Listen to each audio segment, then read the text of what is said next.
Senhor presidente, senhores senadores, eu estava assim, senhor presidente, ali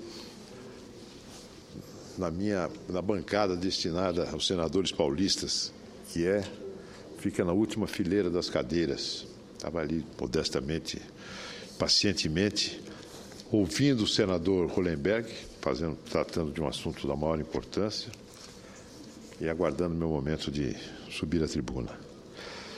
Venho hoje à tribuna, senhor presidente, senhores senadores, para tratar de vários assuntos. O primeiro deles é um assunto da maior atualidade, que já foi abordado ainda há pouco pelo meu ilustre colega, o senador Rubem Figueiredo. Diz respeito à vinda de médicos cubanos para acudirem ao programa Mais Médicos, lançado pelo governo brasileiro. Nós sabemos que o governo brasileiro pretendia atrair 15 mil médicos brasileiros ou estrangeiros para atender localidades distantes, localidades que não vinham atraindo, não tinham condições de oferecer sequer um médico para o cuidado da saúde dos seus habitantes. Na primeira chamada do programa, compareceram pouco mais de 1.000. Dos 15 mil pretendidos, compareceram 1.000, o que mostra que o programa não foi exatamente um sucesso do ponto de vista da sua concepção. Diante deste vazio, o governo pôs em marcha um plano que já vinha acalentando há bastante tempo: trazer médicos de outros países, especialmente médicos cubanos, para suprir a necessidade de profissionais nesse programa lançado com tanto estardalhaço pela presidente Dilma e pelo seu ministro da Saúde. O senador Figueiredo já levantou uma série de questões, uma série de interrogações que pesam sobre esse programa. Depois de ter afirmado que não é, do ponto de vista do meu partido, do nosso partido, qualquer reflexo xenófobo, qualquer prevenção contra estrangeiros que venham trabalhar no Brasil. Eu ainda, nessa semana, protocolei aqui no Senado um projeto de lei que modifica de maneira bastante profunda a legislação concernente aos estrangeiros. O antigo Estatuto do Estrangeiro passa a ser a lei da imigração, o Estatuto do Imigrante, baseado no princípio do acolhimento, no princípio do respeito aos direitos humanos, no princípio da afirmação de um país que é aberto a todos aqueles que queiram vir aqui concorrer com seu trabalho para o nosso projeto comum de nação. Mas não há dúvida que existem muitas interrogações a respeito desse programa. E com a finalidade de sanar algumas dessas dúvidas, eu, em nome da bancada, estou protocolando um requerimento ao ministro da Saúde, pedindo que encaminhe cópia integral do acordo de cooperação técnica firmado entre a Organização Pan-Americana de Saúde, a OPAS, e o nosso governo, visando a trazer médicos cubanos para atuarem no âmbito desse programa Mais Médicos. Segundo as matérias publicadas pela imprensa, o governo brasileiro pagará a esta organização, a OPAS, o valor equivalente à remuneração dos demais profissionais contratados pelo programa, ou seja, R$10 mil. E a organização repassará para o governo cubano esta importância. Não se sabe exatamente qual será a remuneração que caberá aos médicos e qual será o montante do pagamento do governo brasileiro à OPAS, que irá para o Tesouro Cubano, a título, digamos assim, de exportação, de receita de exportação de uma mercadoria muito especial, que são médicos que talvez não encontrem trabalho naquele país e se interessem a trabalhar aqui no Brasil.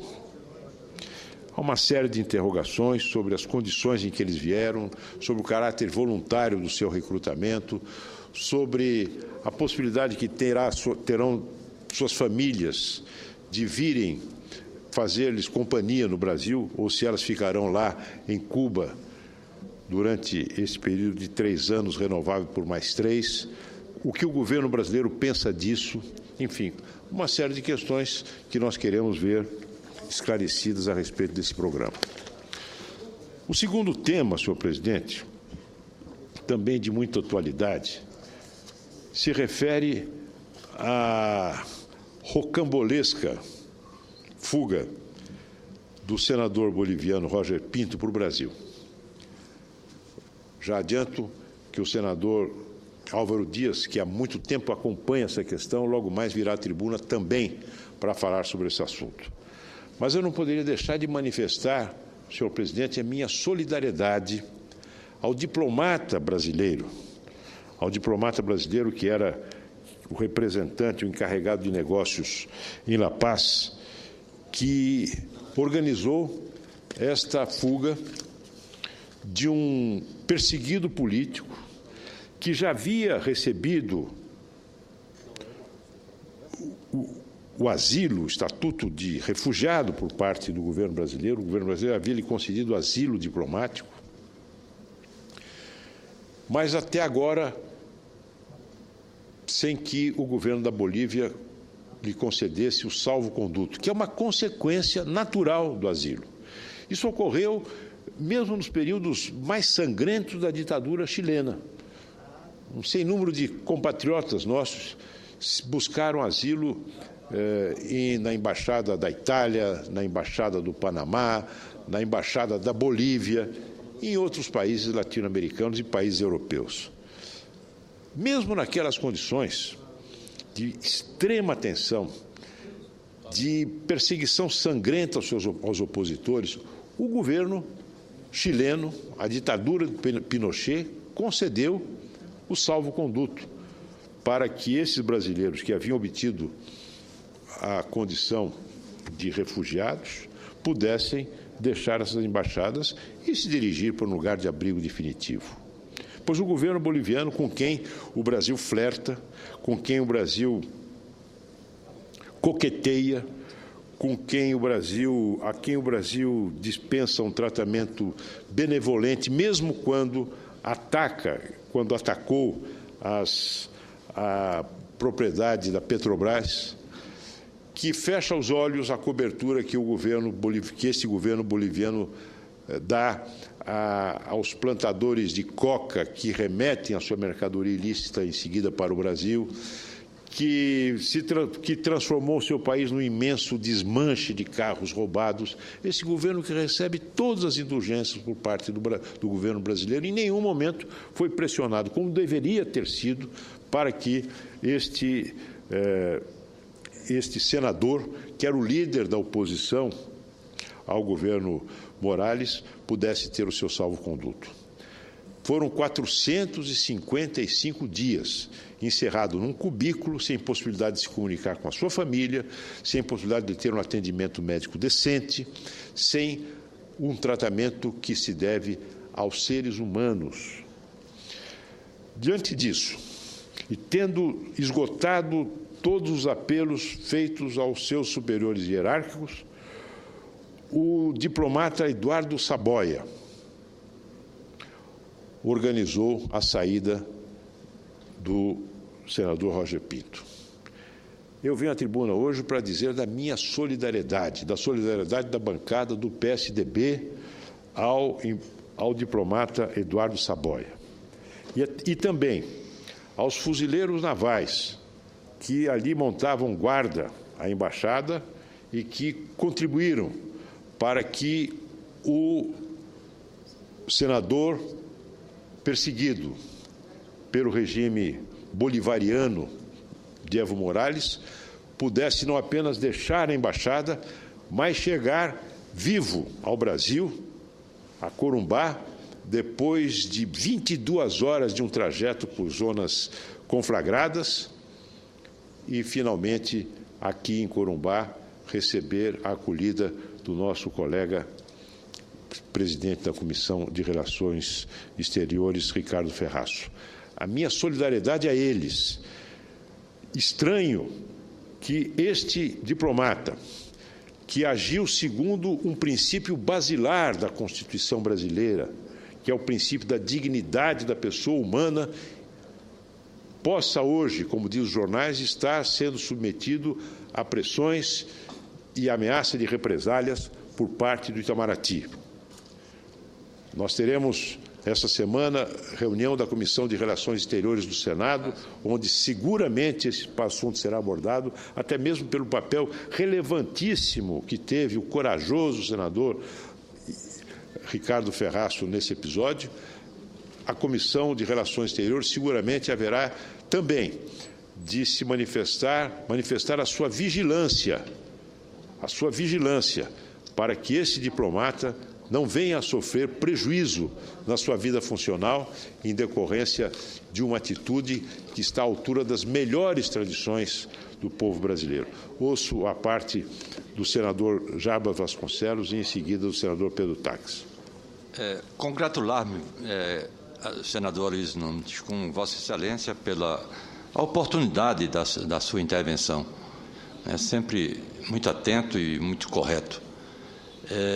Há que se ver a influência nefasta, perniciosa, sobretudo perniciosa, exercida nas Américas aqui pelo senhor Hugo Chávez. Isso tudo é a escola dele, isso tudo é o estilo dele, isso tudo foi implantado por ele, e a Venezuela hoje tem o destino que tem, né? Uma inflação quase que incontrolável. Na Bolívia não acontece diferente. O Evo Morales, inclusive, já trouxe prejuízos, não é, para o Brasil com relação à Petrobras e outros problemas. E o Brasil sempre submisso. Se isso tivesse acontecido na Venezuela, era a mesma coisa. Se tivesse sido no Equador, a mesma coisa. Na Argentina, da dona Cristina, a mesma coisa, e na Bolívia não seria diferente.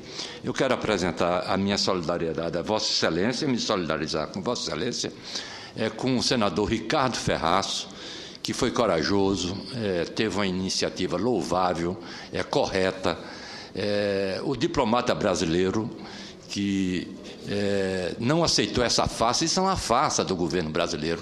Eu só estou, senador Luiz Nunes, o chanceler brasileiro, se passar por papel, que tem passado ultimamente, defender médicos cubanos, dizer que é isso mesmo, e o Itamaraty agora talvez querer punir aquele diplomata lotado lá na Bolívia, porque desalojou, tirou de dentro depois de mais de 400 dias, a pessoa penando lá, atrás de um salvo-conduto para poder sair da embaixada. Vossa Excelência sabe muito bem o que é isso, porque já sofreu, como a presidente da República devia saber disso também, ela que foi perseguida, presa, torturada, Vossa Excelência que foi perseguido, que teve que se exilar, sabe muito bem disso. Então, é preciso ficar atento para chamar a atenção aqui na América Latina para esses desatinos, não é? Essa coisa que vem ocorrendo sistematicamente, e a opinião pública muitas vezes cala, a imprensa é perseguida, como na Argentina, os jornais impressos são, sobretudo, a mídia impressa, sobretudo, perseguida, de forma que Vossa Excelência receba a minha solidariedade, o senador da Bolívia e o nosso presidente da Comissão de Relações Exteriores, nosso senador Ricardo Ferraço, pela bela iniciativa de dar acolhida a todo o episódio deste final de semana. Muito obrigado, senador Jarbas Vasconcelos. Agradeço imensamente a parte com que Vossa Excelência me honra. Ouço o nobre senador Pedro Taques. Senador Aloísio, no mesmo caminho, quero cumprimentá-lo pela fala e dizer que a diplomacia brasileira já teve melhores dias. Alexandre de Gusmão, Rio Branco. Hoje é uma diplomacia ideológica, é uma diplomacia partidária, é uma diplomacia de governo. Infelizmente, não é uma diplomacia de Estado. Algumas funções são funções de Estado. O governo é temporal, o Estado é espacial. Agora, infelizmente, protege-se alguns e perseguem-se outros. Um exemplo disso são os boxeadores cubanos que para lá foram mandados. Um exemplo disso é o terrorista condenado por várias mortes na Itália, o Cesare Battisti. É uma diplomacia que tem uma atuação, com todo respeito, terceiro-mundista. Com respeito ao terceiro mundo, Imagine, neste caso... Você não corre o risco de ofender o terceiro mundo. Corro o risco, sim, de ofender o terceiro mundo. Quem sabe países não alinhados, como diria Jânio Quadros, né? E Vossa Excelência conhece muito bem esta expressão. Vamos lá. Um cidadão está homiziado na Embaixada do Brasil. Não interessa se é senador, trabalhador, pescador, seja lá o que for. Ele está ali na Embaixada. Tratados internacionais o protegem, porque a Embaixada, por mais que não seja território por extensão, a Embaixada sofre restrições em razão de convenções internacionais. Está ali. A diplomacia brasileira não negocia. A diplomacia brasileira faz para inglês ver, faz corpo mole. Digamos que é uma diplomacia Maria Mole, uma coisa assim. Faz corpo mole. Aí, aquele representante dos negócios do Brasil ali, ele toma uma providência na defesa da dignidade da pessoa humana. E Vossa Excelência citou o artigo 4º da nossa Constituição, quando fala das relações internacionais, fala a prevalência dos direitos humanos. O embaixador Saboia atuou de acordo com a Constituição da República. Agora, contra ele será instaurado um procedimento disciplinar. Lembre-se, senador Aloísio, que na época do nazifascismo, embaixadores brasileiros salvaram vidas. Imagine se, naquele instante, eles estivessem do lado de Getúlio Vargas, naquele momento histórico. Imagine. E sendo responsabilizados. Eu quero cumprimentar esse embaixador, eu quero cumprimentar o senador Ferraz e dizer ao chanceler, bonito, né? O chanceler, patriota. Olha, o chanceler tem o patriota no nome. Patriota significa aquele que ama a terra do pai, a terra que amamos. Daí, pátria, etimologicamente. Ele precisa ser mais patriota e menos ideológico. Menos ideológico. O senador Jarbas disse aqui, isso aí ama o PT e a Dilma. Né? E eu entendo que nós devemos amar o cidadão, amar o nosso Estado. Parabéns, senador Aloísio, pela fala. Diplomacia tem que ser uma função de Estado, não pode ser uma função de governo. Muito obrigado, mais uma vez, pelo seu aparte que tanto enriquece e ilustra o meu discurso. Senadora Ana Amélia, ouço Vossa Excelência com muito prazer. Senador Aloísio Nunes Ferreira, muito obrigada. Eu abri a sessão de hoje abordando esse mesmo tema. E também, da mesma forma, disse que o diplomata Eduardo Saboia agiu no estrito cumprimento e no respeito a direitos humanos. Há um risco de acontecer o pior se não fosse o desfecho esse da saída de lá. Primeiro, porque o governo boliviano não concederia o salvo-conduto. Já estava claro. Queria pressioná-lo para que ele, desesperado, saísse da embaixada e aí sabe-se lá o que poderia acontecer com ele. Exatamente. Nos dois episódios, ou ficando lá sob profundo estresse e depressão, cometer aí um ato de todo lamentável e, eu diria, mancharia de sangue a nossa embaixada, que não seria nada recomendável numa diplomacia que é respeitada hoje com até as críticas que a gente faz aqui com alguma frequência. Por outro lado, a atitude também do senador Ricardo Ferraz, presidente da Comissão de Relações Exteriores, foi no estrito cumprimento, dentro do território nacional, para dar solidariedade política e institucional a um senador boliviano. E nos enche de orgulho por causa disso. Essa atitude realmente deu relevo à Comissão de Relações, como, aliás, ele já havia feito em relação aos torcedores corintianos quando visitou Oruro. Agora, veja só, senador Aloísio Nunes Ferreira, o chanceler da Bolívia está surpreso e diz que cobra reciprocidade e cortesia internacional do governo brasileiro, que não houve nesse episódio.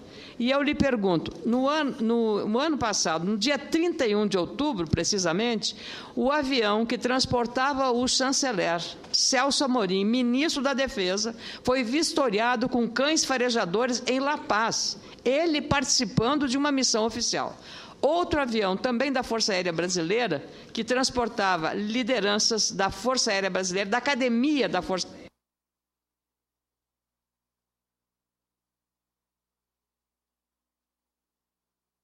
Da mesma forma, foi submetido a uma vistoria com cães farejadores. Um outro avião que levou um grupo de parlamentares que foi à Bolívia para conversar com estudantes brasileiros formados em instituições de ensino da Bolívia, também submeteu-se a isso. 2 diplomatas brasileiros, 2 diplomatas, um do consulado na fronteira com o Mato Grosso do Sul e uma diplomata com a sua respectiva identificação, foram submetidos a uma inspeção, desnudados, ele e ela, em momentos diferentes, dessa forma. Que reciprocidade é essa? Que coerência é essa? A reciprocidade é uma via de mão dupla, de lá e de cá. Então, não pode o chanceler boliviano estar cobrando reciprocidade brasileira ou cortesia internacional depois de ter praticado essas violências que atingem a imunidade diplomática, de um lado, e a imunidade político-parlamentar, no caso dos parlamentares brasileiros, como aconteceu isso. Então, eu queria também manifestar a Vossa Excelência a oportunidade desse pronunciamento e também dizer que o senador Ferraz fará muito bem, com o apoio dos membros da Comissão de Relações Exteriores, da qual nós fazemos parte, de convocar ou pedir uma audiência urgente, o mais rápido possível, com o senador e com também as autoridades diplomáticas brasileiras, especialmente o diplomata Eduardo Saboia. Muito obrigado, senadora. Vossa Excelência acrescentou, com os exemplos que deu, mais alguns casos a esta lista que aqui aludi, de desfeitas, de grosserias, de afrontas que o governo brasileiro vem pacientemente acatando, sofrendo por parte do governo boliviano, por conta, talvez, de companheirismo bolivariano. Mas eu quero concluir apenas, senhor presidente, agradecendo desde já pela sua indulgência em relação ao controle do meu tempo, lembrando que ainda há poucos dias houve uma reunião dos chanceleres, uma reunião de mais alto nível, dos presidentes do Mercosul, no Uruguai. E ali foi afirmado o direito, o asilo, como uma expressão, uma projeção da soberania dos países, né? A concessão do asilo, uma projeção da soberania dos países. E essa declaração, motivada pelo caso Snowden, foi assinada também pelo presidente Evo Morales. Quer dizer, o que vale para o Snowden não vale para o seu adversário político. Reafirmo, senhor presidente, nossa solidariedade ao senador, ao diplomata Saboia, aos fuzileiros navais da nossa Marinha, aos agentes da Polícia Federal que atuaram, nesse caso, com muito equilíbrio e muita coragem, e recomendar a leitura do blog do jornalista Josias de Souza, que traz uma entrevista do nosso querido colega Ricardo Ferraz, hoje, narrando esse episódio. Né? Ricardo Ferraz, que merece o nosso aplauso, ele agiu em nosso nome, em nome do Senado. O Ricardo Ferraz, cuja atuação nos enche de orgulho. Muito obrigado.